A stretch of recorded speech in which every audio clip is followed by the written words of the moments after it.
Good morning. Thanks for joining us today for the December 2018 installment of Bracewell's Environmental Essentials for In-House Counsel webinar series.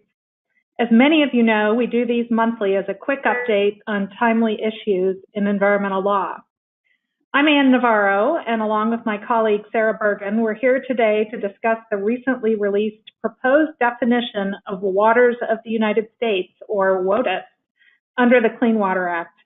We're going to cover this in the next 30 minutes. If you have questions as we go through it, please type them into the comment box on your screen.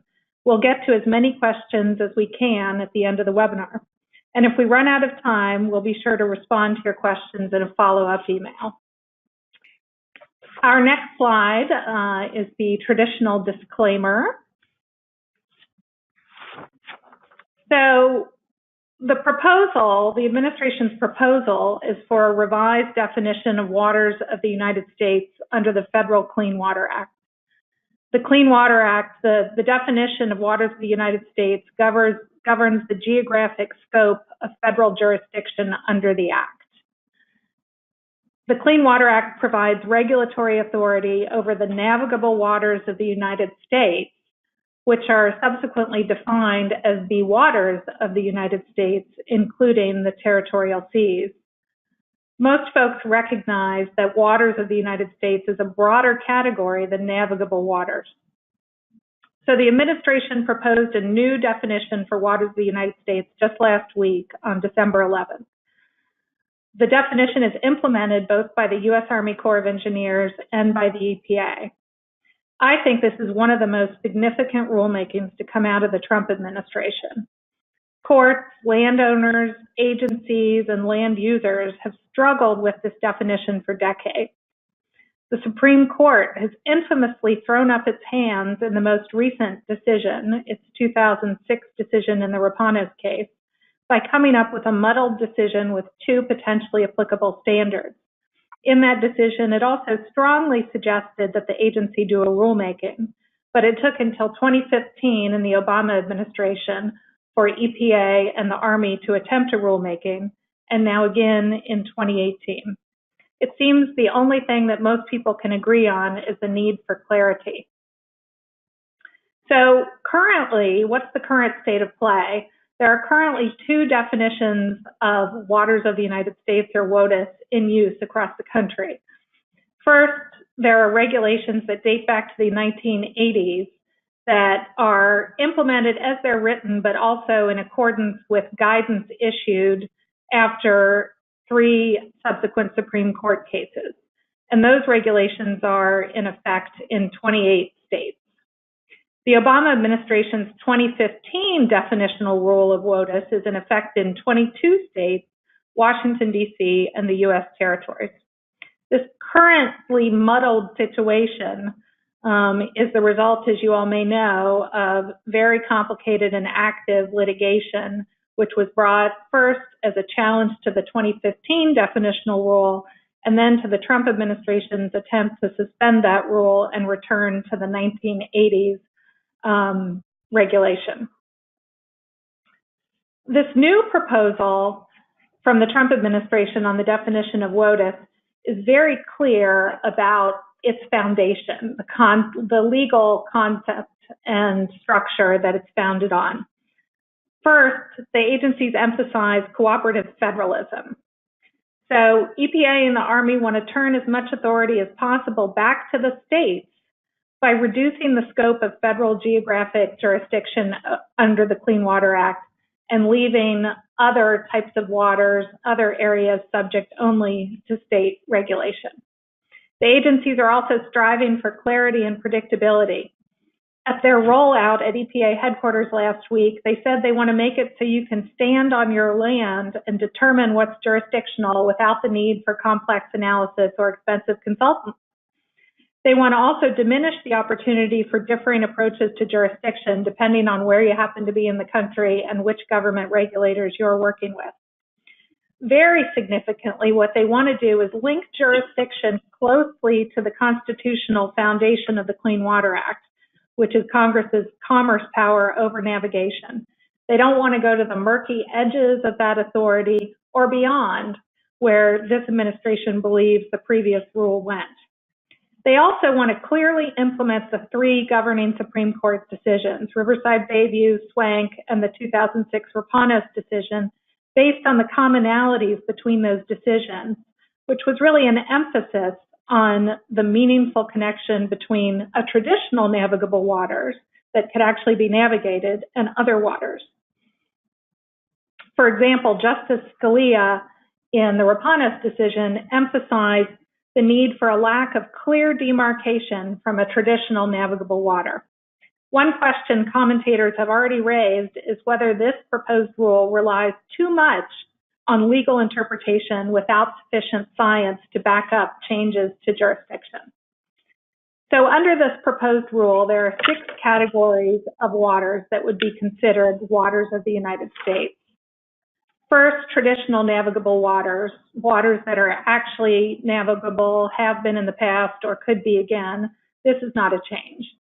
Second, tributaries, and this is one of the most significant changes in the proposed definition.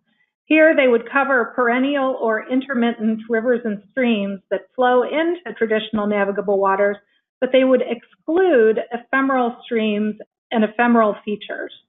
And this has significant implications for places like the arid Southwest, where many regulated water features are ephemeral because they only flow after storm events. I'm going to talk a little bit later about the definition of intermittent. It's also significant for energy development projects like coal mining in Appalachia, where a lot of those projects only needed Clean Water Act permits from the Corps of Engineers because they were filling ephemeral streams high up in the Appalachian Hills. So that's a very significant change. In addition, ditches are now being constrained to really big ditches like the Erie Canal, ditches that are constructed in tributaries or jurisdictional wetlands, and it's excluding other types of ditches constructed in uplands or ditches with ephemeral flows. And this is particularly significant, I think, in the agricultural community. The new rule would also cover lakes and ponds, which newly creates a separate category of waters, and again, focuses on the type of perennial or intermittent flow to a traditional navigable water. Again, excluding things that may be particularly significant in the agricultural context, such as types of farm ponds. Impoundments of jurisdictional waters are covered. That's not a change. Adjacent wetlands are covered, but this again is a fairly significant change both from the Obama-era rule and the 1980s rule, in that now wetlands would be jurisdictional only if they physically touch other jurisdictional waters or if they have a surface water connection in a typical year to another jurisdictional water. You may already have seen a fair amount of press coverage with the notion that this is a significant decrease in federal protection for wetlands. I'm now going to hand it over to Sarah to talk about types of waters that are excluded. Thanks, Ann. Good morning, and thank you for joining us.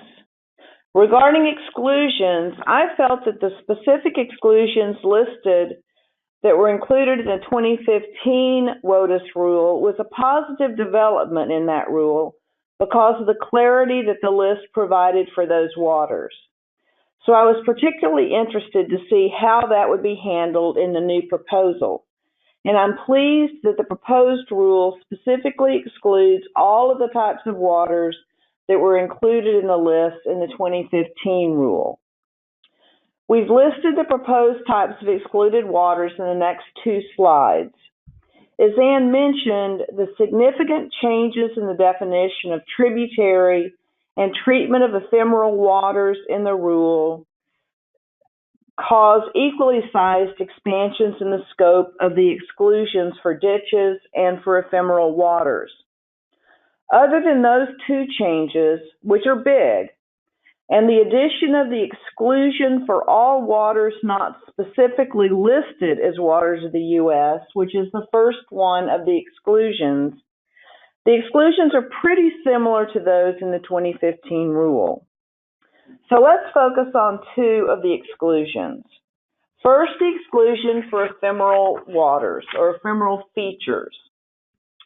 I want to raise a few questions for consideration about how these changes regarding the ephemeral waters scope might affect existing and future NPDES discharges to those waters. The preamble states that, as proposed, effluent-dependent streams would be included in the definition of tributary and thereby be a water of the U.S. as long as the stream contributes perennial or intermittent flow to a traditional navigable water or territorial sea in a typical year. Okay, so I'm going to repeat that. The preamble states that if for effluent-dependent streams, which would be only a tributary because of flow from an NPDES discharge, otherwise they would be ephemeral, is defined as a tributary in a water of the U.S. as long as the stream contributes perennial or intermittent flow to a traditional navigable water or territorial sea in a typical year. I presume that means for both existing NPDES dischargers and as proposed dischargers would be evaluated for need of an NPDES permit. They're going to look at the effect on downstream traditional navigable waters. It's not clear exactly how this is going to be implemented. And it's unclear how the phrase, as long as there is contribution to perennial or intermittent flow to a traditional navigable water or territorial sea in a typical year, will be implemented. And these are going to be very important issues for dischargers. For many existing dischargers, I presume they will continue with their permits. That's a pretty simple determination and decision and can be done without a lot of extraneous research. But if they do want to consider the flow and distance to a traditional navigable water or territorial stream and how arid the area is, they may be in a situation where they can make a determination of no longer needing an NPDES permit. They would need to consider how the distances between their discharge and traditional navigable waters and how arid it is, and would they be safe without a permit even if there is continuous flow in the immediate downstream stretch. For new dischargers or those determining not to seek renewal, this could be a pretty sophisticated analysis for those that determine not to apply for an NPDES permit, and what level of documentation is going to be necessary to support that decision in the case of an inspection by EPA.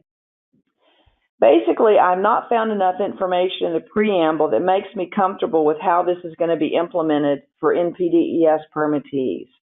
It does not seem to me that NPDES and this type of issue was a focus in the preamble, and it may be appropriate for comments to get additional clarification for those who are going to seek to not get an NPDES permit. This is the second list of excluded waters, and as you're reviewing this list, I wanted to go ahead and focus on the second interesting exclusion, which is number 11, waste treatment systems. This is the exclusion as it's written in the 2015 rule, and you can see it's waste treatment systems, including treatment ponds or lagoons, designed to meet the requirements of the Clean Water Act. The second sentence is the interesting one. It says this exclusion applies only to man-made bodies of water which neither were originally created in waters of the U.S., such as disposal area and wetlands, nor resulted from the impoundment of waters of the United States. The footnote, and then it says see footnote 1. Okay, footnote 1 is incredibly important. This sentence says that the sentence beginning with this exclusion applies, appearing in 122.2, within the definition of waters of the U.S. was stayed by the EPA as of July 21st, 1980, and it has continued on through the 2015 rule.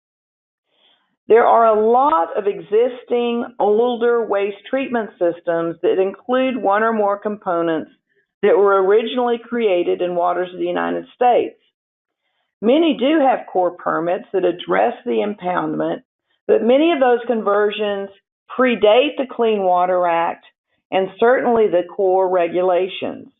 So this note is incredibly important, but it does specifically address the issue of whether or not impoundments can be in converted waters of the U.S. This next slide is the proposal, the proposed exclusion, which just basically says waste treatment systems, and then there's actually a proposed definition in this rule for the first time of waste treatment system. And you'll note that the term is the waste treatment system includes all components, including lagoons and treatment ponds, such as settling and cooling ponds, designed to convey or retain, concentrate, settle, reduce, or remove pollutants, either actively or passively, from wastewater prior to discharge, or eliminating any such discharge. So that's a good, broad definition. But you'll note that it doesn't really say anything at all about conversion of treatment ponds from waters of the U.S. And that was concerning to me when I first reviewed it. But the issue is discussed in several places in the preamble. One of the provisions is pretty specific and supportive. It states that when an applicant receives a permit to impound waters of the U.S., to construct a waste treatment system, presumably from the Corps, the agencies are, and that's my term, presumably from the Corps, the agencies are affirmatively relinquishing jurisdiction over the resulting waste treatment system. So that's a good, strong guidance language in the preamble.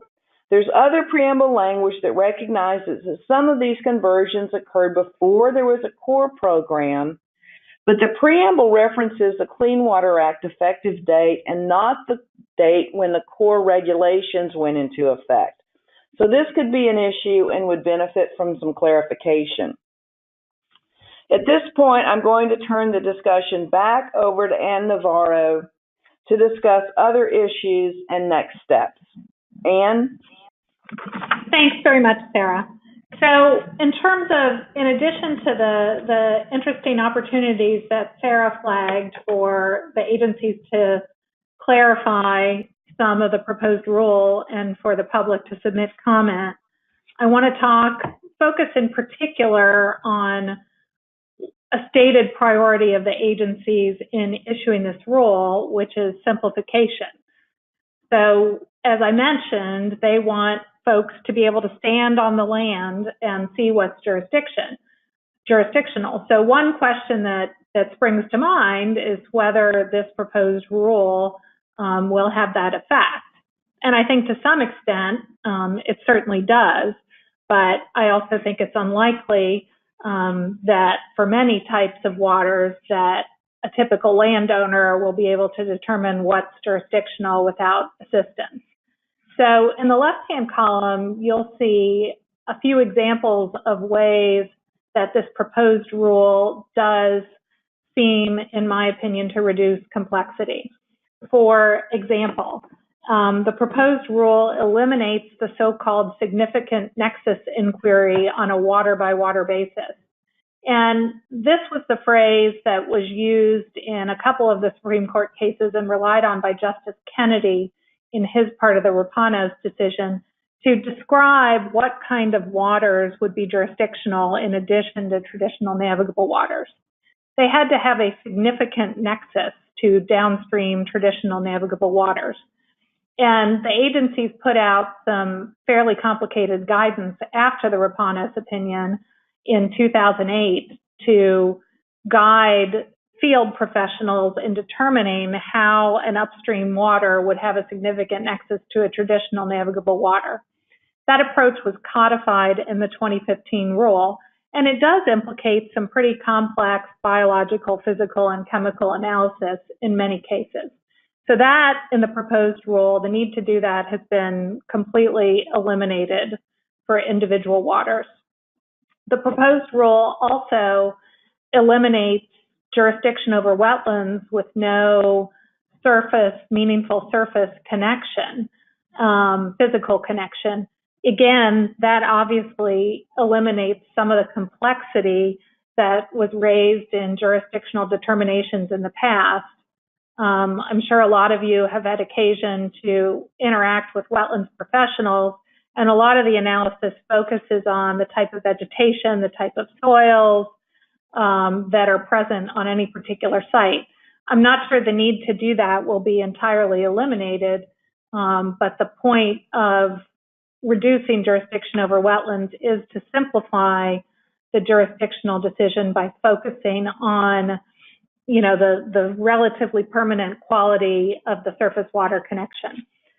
Similarly, obviously on the Corps' website, there are entire training manuals to teach people how to identify bed banks and ordinary high water mark in the context often of identifying ephemeral features that may be jurisdictional. So with the exclusion of those types of ephemeral features from jurisdiction, it appears that there will no longer be a need as frequently to focus on identifying bed banks or ordinary high water mark. In addition, the previous rules often considered subsurface connections in order to establish jurisdictional components, and that appears to no longer be needed if the proposed rule goes into effect as written. So those are ways that the proposed rule certainly does seem to simplify the approach to jurisdiction. On the other hand, the proposed definition of intermittent, which pertains to streams and other types of waters under the proposed rule, is defined as an intermittent tributary, for example, is defined as having surface water flowing continuously during certain times of a typical year and more than in a direct response to precipitation. So I think there's a lot packed into that definition. And if it gets promulgated as is, I think you'll see the agencies needing to issue guidance on how you determine what a continuous flow is. How much water do you need? How many days out of the year does it need to flow? What is a typical year? And how do you know if it's flowing more than in direct response to precipitation? The agencies have also suggested in the definition that that is linked to understanding the 30-year average of rainfall, which obviously brings in another fairly complicated modeling requirement. Similarly, the definitions of adjacent wetland, perennial stream also require consideration of water flow or the presence of water in a typical year. So I think those, again, are opportunities for the public to submit comments as to how that would work or not work. And it's an opportunity for the agencies to potentially offer additional clarity in the final rulemaking. So while the proposed rule certainly does seem to provide some simplicity, I think it still offers a fair amount of complexity in actually determining jurisdiction. So in terms of next steps, EPA and the Army last week announced that there would be a 60-day public comment period starting when the proposed rule is published in the Federal Register. Last I checked, it had not yet been published in the Federal Register, so I'm sure this additional time is being used by interested parties to start to gather their comments to get ready to provide them to the government. I imagine that both agencies will be pressured to provide an extension of the public comment period. I imagine they are motivated to get this rule out as soon as possible, but I wouldn't be surprised to see a short extension. In any event, this public comment period is really a critical opportunity for both the regulated public and the agencies. It's important for the public to provide comments to ensure that the rule, as promulgated, works effectively for the regulated public and to provide other information that may be relevant and supportive of the agency's approach. The key to the ultimate success of this rule from the administration's perspective is how well the final rule is substantiated.